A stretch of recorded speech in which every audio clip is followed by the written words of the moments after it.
پیارے دوستو، ایک حافظ قرآن لڑکی کی میت کو جانور کھا رہے تھے۔ اس پر اللہ کا عذاب کیوں آیا؟ قبر کا یہ دردناک عذاب دیکھ کر وہاں پر موجود لوگ چیخنے اور چلانے لگے۔ پیارے دوستو، اس قبر پر یہ بھیانک اور خوفناک عذاب کیوں نازل ہوا؟ وجہ جان کر آپ لوگوں کی چیخیں نکل جائے گی۔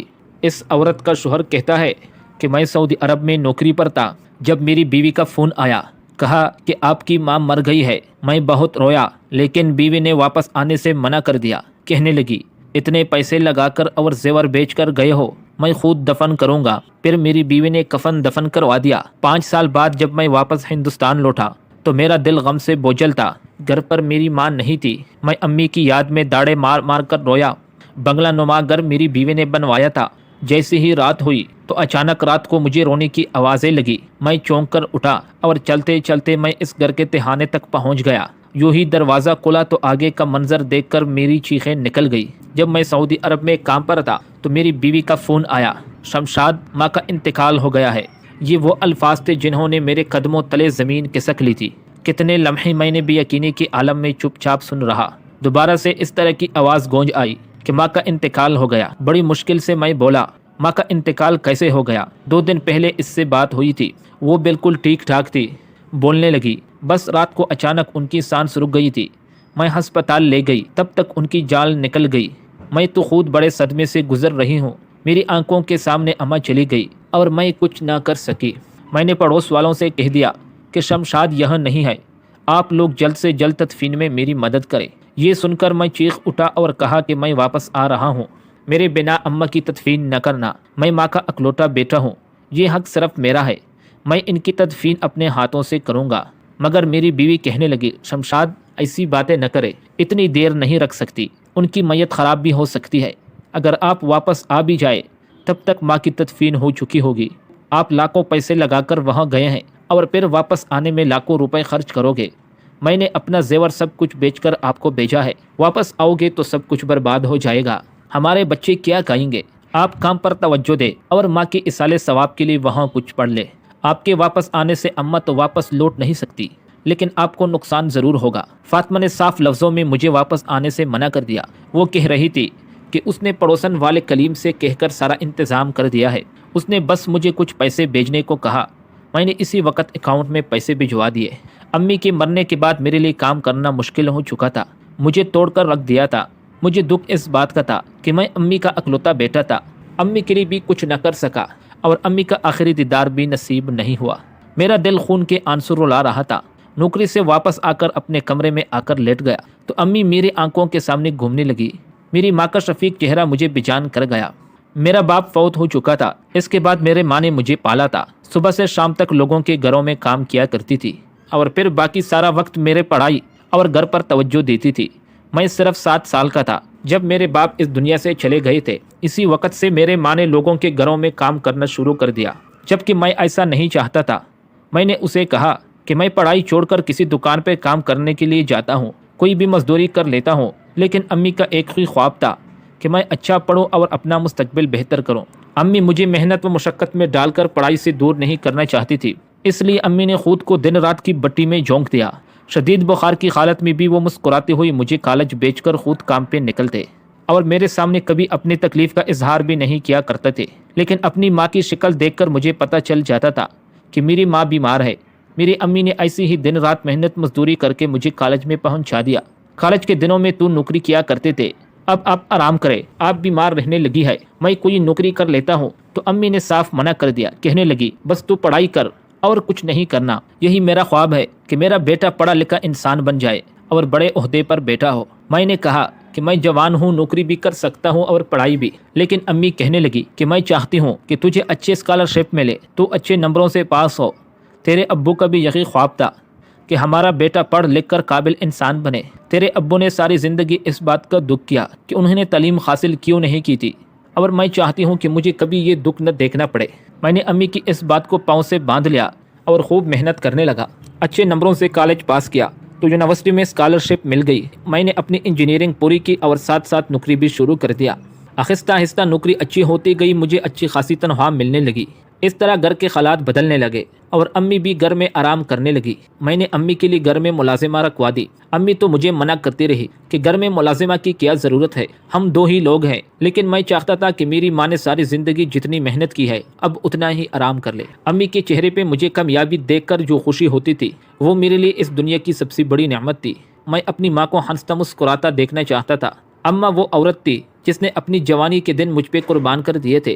وہ دوسری شادی بھی کر سکتی تھی، لیکن انہوں نے میری خاطر دوسری شادی نہیں کی اور تنہا مزدوری کر کے مجھے اس مقام تک پہنچا دیا۔ اب جس جگہ میری نوکری تھی، میرے ساتھ ایک اور عورت بھی نوکری کیا کرتی تھی۔ ہم دونوں ایک ہی دفتر میں کام کر رہے تھے۔ میں نے اماں سے اس کے بارے میں کہہ دیا تو وہ بہت خوش ہوئی اور میرا ماتھا چوم کر کہنے لگی، میں تو خود چاہتی ہوں کہ تیری زندگی میں خوشیاں آئے، تیرا گھر بس جائے، میں تیرے سر پر سایہ دیکھنا چاہتی ہوں۔ وہ فوراً رشتے کے لیے چلی گئی۔ میرا اور فاطمہ کا رشتہ پکا ہو گیا۔ 5 مہینے بعد فاطمہ میری بیوی بن کر ہمارے گھر میں آ گئی اور پھر مجھے لگا جیسے سب کچھ مل گیا ہو، لیکن یہ میری غلط فہمی تھی۔ شادی کے کچھ دنوں بعد میرے اور فاطمہ کے درمیان جھگڑے شروع ہو گئے۔ چھوٹی چھوٹی باتوں پر جھگڑا ہوتا تھا۔ میں دفتر سے آ کر کچھ وقت اپنے ماں کے ساتھ گزارتی تو یہ بات اسے پسند نہ تھی۔ میری ماں مجھے اپنے پاس بلا کر اپنی کوئی ضرورت بیان کرتی تو اس پر بھی وہ لڑنا شروع کر دی تھی۔ وہ ہمیشہ یہی کہتی تھی کہ آپ کی ماں مجھے سکون سے 2 گھڑی آپ کے پاس بیٹھنے نہیں دیتی۔ ناظرین محترم، ایک دن فاطمہ اور میرے درمیان جھگڑا اتنا بڑا ہوا کہ اماں کمرے میں آ گئی اور کہنے لگی، کیا بات ہے بیٹے، بہو کے ساتھ کیوں جھگڑ رہے ہو؟ یہ باتیں سن کر فاطمہ میرے ماں سے کہنے لگی کہ یہ تو آپ کی سکھائی ہوئی باتیں ہیں۔ جو میرا شوہر مجھ سے جھگڑا کرتا ہے انہیں لے کر بیٹھ جاتی ہے اور پھر ان کے کان بھرتے ہیں، اس کے بدلے میں یہ سب کچھ ہوتا ہے۔ میں نے جب سے فاطمہ کی منہ سے یہ بات سنی تو ایک زوردار تمانچہ رسید کیا۔ وہ میری ماں سے جس لہجے میں بات کر رہی تھی میرے لیے یہ برداشت سے باہر تھا۔ میرے اس حرکت پر اماں نے مجھے ایک زوردار تھپڑ مار دیا۔ کہنے لگے کہ تمہاری ہمت کیسے ہوئی کہ بیوی پر ہاتھ اٹھانے کی؟ اور پھر میں گھر سے باہر نکل گیا۔ سارا دن سڑکوں پر گھومتا رہا، آنکھوں میں آنسو تھے اور دل غم سے بھرا ہوا تھا۔ میری بیوی نے میری ماں سے بدتمیزی کی تھی، وہ میرے کانوں میں گونج رہے تھے۔ مجھے اس قدر غصہ تھا کہ گھر واپس جانے کو دل نہیں چاہتا تھا۔ آدھی رات کو جب واپس گھر لوٹا تو گھر میں داخل ہوتی ہی نظر ماں پر پڑی۔ اماں میرے انتظار میں جاگ رہی تھی۔ مجھے دیکھتے ہی اس نے مجھے اپنے پاس بلایا اور کہنے لگی، تو نادان ہے، تمہیں سمجھداری سے کام لینا چاہیے، اس کا خیال رکھا کرو۔ اس نے میرے سر پر ہاتھ پھیرا اور کہنے لگی، چلو جاؤ فاطمہ سے معافی مانگو، اس نے چاہے جو بھی غلطی کی ہو لیکن تم کو ہاتھ نہیں اٹھانا چاہیے تھا۔ میں نے اس سے کہا کہ وہ آپ کے ساتھ بدتمیزی کر رہی تھی۔ اماں کہنے لگی، کوئی بات نہیں، نئی ہمارے گھر آئی ہے، کچھ دنوں بعد وہ خود ہی سنبھل جائے گی۔ اماں کے کہنے پر میں نے کمرہ میں جا کر فاطمہ سے معافی مانگی تو اس نے مجھے معاف کر دیا اور پھر دوبارہ ہمارے درمیان جھگڑا نہیں ہوا۔ اس کا رویہ بالکل ٹھیک ہو گیا۔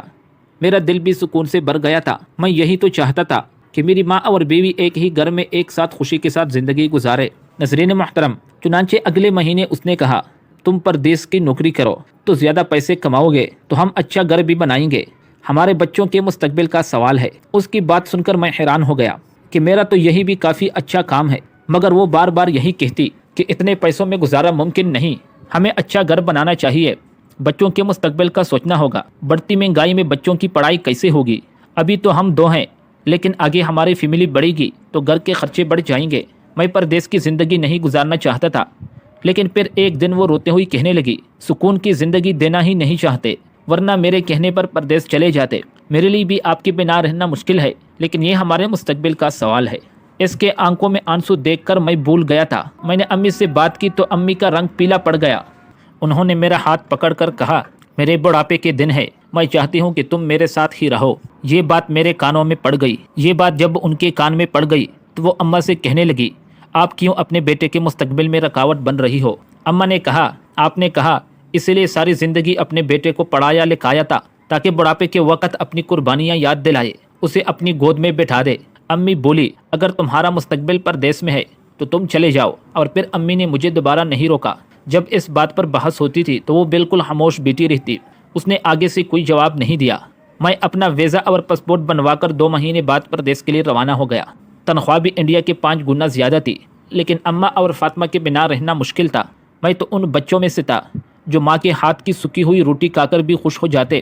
جب بھی گھر فون کرتا تو امی سے ضرور اس بات کا ذکر کرتا کہ مجھے ان کے ہاتھ کے کھانے بہت یاد آتے ہیں۔ امی بھی مجھے بہت یاد کرتی تھی۔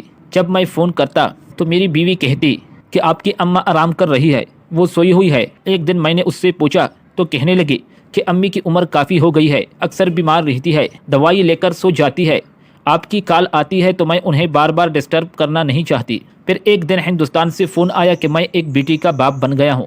میں بہت خوش ہوا، لیکن 5 سال سے پہلے واپسی لوٹنا ممکن نہیں تھا۔ میری بیوی بہت خوش تھی کہ اس نے کافی پیسے جمع کر لیے، وہ جلد اپنا بڑا گھر بنا لے گی تو مجھے زیادہ پردیس کی زندگی نہیں گزارے گا۔ میں اسی امید پر پردیس کاٹ رہا تھا۔ میں بہت خوش بیٹھا تھا کہ 2 سال کام کر کے اور واپس لوٹ جاؤں گا۔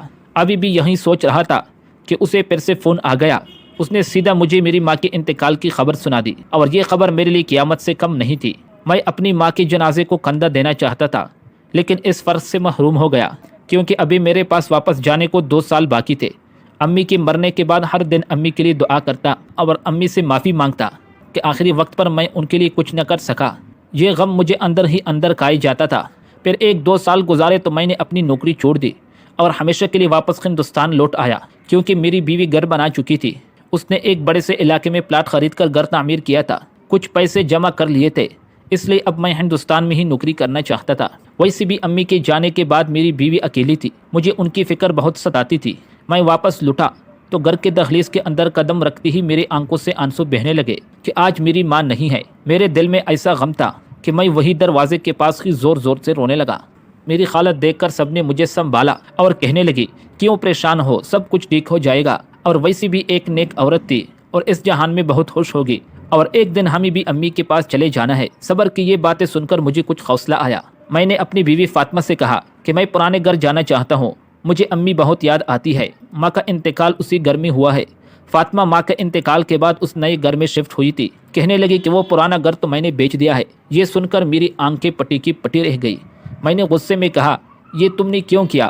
یہ میری ماں کا گھر تھا، میرا بچپن اسی گھر میں گزرا تھا، تم نے مجھ سے پوچھے بنا گھر کو کیوں بیچا؟ برا بلا کہنے لگا تو وہ کہنے لگی کہ گھر بناتے وقت پیسوں کی ضرورت تھی تو میں نے اس گھر کو بیچ دیا، آپ کو اس لیے نہیں بتایا کہ آپ پردیس میں پریشان ہوتے۔ مجھے اس حرکت پر بہت غصہ آیا، اب جو ہونا تھا ہو چکا تھا۔ فاطمہ سے کہا کہ مجھے امی کی قبر بتاؤ، میں اماں کی قبر پر جانا چاہتا ہوں۔ تو وہ کہنے لگی، چلو میں آپ کو قبر لے جاؤں گی۔ وہاں ایک قبر پر اشارہ کیا، اس نے بتایا کہ یہ امی کی قبر ہے۔ یہ سنتے ہی میں اس قبر کے قدموں کے پاس بیٹھ گیا اور امی کے قدموں میں رونے لگا، امی سے معافی مانگا۔ میں کتنا بدقسمت بیٹا تھا جو ماں کے جنازے کو کندھا بھی نہ دے سکا۔ قبرستان سے جب بھی واپس گھر لوٹا تو میرا دل غم سے بے چین تھا۔ فاطمہ کہنے لگی، آپ تھوڑا سا آرام کر لے۔ پھر میں اپنی بیوی کے ساتھ اپنے کمرے میں چلا گیا۔ جیسے ہی آنکھ کھلی، میری آنکھوں نے جو منظر دیکھا میرے قدموں تلے زمین کھینچ لی، میری آنکھیں پٹی کی پٹی رہ گئی۔ میری بیوی اوندے منہ نیچے زمین پر پڑی تھی۔ جب میں نے بستر سے اٹھ کر اسے سیدھا کیا تو اسے دیکھ کر میری جان نکل گئی، کیونکہ وہ دنیا سے جا چکی تھی۔ میں نے جلدی سے گاڑی میں لٹایا اور بڑے ہسپتال لے گیا، جہاں ڈاکٹروں نے چیک کیا کہ اسے رات کو ہارٹ اٹیک ہوا ہے، جس کی وجہ سے وہ کافی گھنٹوں پہلے مر چکی ہے۔ ابھی میں امی کے غم سے نہیں نکلا تھا کہ ایک اور غم بھی مجھ پہ ٹوٹ پڑا۔ میں نے صبر اور ہمت کر کے اپنی بیوی کی تدفین کر دی۔ کافی دیر تک قبرستان میں بیٹھا رو رہا تھا، کبھی اپنی ماں کی قبر کو دیکھتا تو کبھی اپنی بیوی کی قبر کو، لیکن پھر اچانک مجھے اپنے بچی کا خیال آیا۔ اسی خاطر میں اپنے گھر کو لوٹ آیا۔ میں نے رات کو اپنی بچی کو بڑی مشکل سے سلایا، صبح جلدی اٹھا، نماز فجر ادا کرنے کے بعد اور اپنی بیٹی کو لے کر قبرستان جا پہنچا۔ لیکن جیسے ہی میں اپنی بیوی کی قبر پر گیا تو یہ دیکھ کر حیران رہ گیا کہ میری بیوی کی قبر کے اندر ایک بہت بڑا سوراخ تھا اور بہت سے جانور وہاں موجود تھے، جنہوں نے پنجے مار مار کر میری بیوی کی قبر کو کھودا تھا، جس کے منہ اور پنجوں پہ خون لگا ہوا تھا۔ وہ مجھے دیکھتے ہی وہاں سے بھاگ گئے۔ میں اور میری بیٹی یہ منظر دیکھ کر میں نے قبرستان کا سوراخ بند کر دیا اور رونے لگا، سوچنے لگا کہ میری بیوی نے ایسا کیا تھا جس کی اسے اتنی بھیانک سزا ملی۔ دوسرے دن قبر پر گیا تو پھر وہی والا منظر تھا۔ میں ڈر گیا اور قبرستان بند کر دیے اور استغفار پڑھتا ہوا گھر واپس آ گیا۔ ساری رات خوف سے مجھے نیند نہیں آ رہی تھی۔ آخر میں نے سوچا کہ اسے یہ عذاب کیوں دیا جاتا تھا۔ میں بہت پریشان تھا اور مسجد کے مولوی صاحب سے پوچھا کہ آپ کی بیوی کون سی گناہ کیا کرتی تھی، آپ مجھے سارا حقیقت بتا دے۔ تو میری بیوی نے میرے ماں کے ساتھ جو رویہ اختیار کیا تھا وہ صاف بات میں نے مولانا صاحب کو بتا دی۔ تو مولانا صاحب نے کہا کہ اس بھیانک جرم کی وجہ سے آپ کو یہی عذاب دیا جاتا ہے۔ اگر آپ کی بیوی اپنے ساس کے ساتھ یہ رویہ نہ رکھتی تو آج اسے یہ دن نہ دیکھنا پڑتی۔ ناظرین محترم، اگر ہم بھی اسی طرح گناہ میں یا کسی کی بیوی ایسی جرم میں مبتلا ہے تو اسے چاہیے کہ وہ جلد از جلد توبہ کر دے، ایسا نہ ہو کہ اس پر بھی اسی طرح عذاب نازل ہو جائے۔ ناظرین محترم، اسی طرح سبق آموز ویڈیو دیکھنے کے لیے ہمارے اس چینل کو سبسکرائب کر لیجئے تاکہ ہمارا ہر آنے والا ویڈیو باقاعدگی کے ساتھ